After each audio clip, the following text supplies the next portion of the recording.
అంటే screen play లో ఒక క్యారెక్టర్ ను చూపించేటప్పుడు క్యారెక్టర్ వరల్డ్ చూపిస్తాం మనం. వరల్డ్ చూపిస్తే ఇప్పుడు అదే అని తెలుస్తుంది. ఓడి అల్లుడు చిరంజీవి గారిది ఈ ఆటో జాని ఇప్పుడు ఎక్కడ ఉంటాడా అనగానే డిస్కో శాంతి మీద కెమెరా ఓపెన్ అవుతుంది. డిస్కో శాంతి మీద కెమెరా ఓపెన్ అయ్యి ఆ అమ్మాయి వాకింగ్ స్టైల్లో, అంటే ఆ క్యారెక్టర్ ఏంటి బాంబేలో ఉంది, హిందీ మాట్లాడాలి. సో బోలో బోలో బోలో అని క్యా చాహియే అని హిందీలో అడుగుతాడు. ప్యార్ చాహియే పైసా చాహియే అని. నీ భాష నాకు అర్థం కాలేదు, ఏ ఊరు మంది అంటది. అమలాపురం అనకాపల్లి అని ఉంటుంది. ఓహో ఈ తెలుగు అమ్మాయి అనేసి ఆడియన్స్ తెలుగు కాబట్టి తెలుగులో స్టార్ట్ అవుద్ది. తెలుగులో స్టార్ట్ అయ్యి ఆ ఎంటైర్ సాంగ్ లో మనకు ఆ క్యారెక్టర్ వరల్డ్ చూపిస్తారు.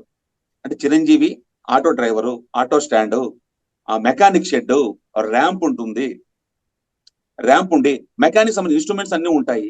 ఇది రన్ అవుతుంది. డైరెక్టర్ మార్క్ మిస్ అవ్వకుండా డైరెక్టర్ ఏం చేస్తాడు, ఖాళీగా ఉన్న అమ్మాయికి రంగులు పూసి వాటర్ తో క్లీన్ చేస్తాడు. ఈ బ్యూటీ తీసుకురావడం కోసం డైరెక్టర్ మార్క్ మిస్ అవ్వలేదు, క్యారెక్టర్ మార్క్ మిస్ అవ్వలేదు, క్యారెక్టర్ వరల్డ్ మిస్ అవ్వలేదు. ఆ మధ్యలోనే బండి ఎక్కిస్తా, జడ్జి గేటు చూపిస్తా, స్టోరీ చెప్పుకుంటూ వెళ్తాడు మనకు.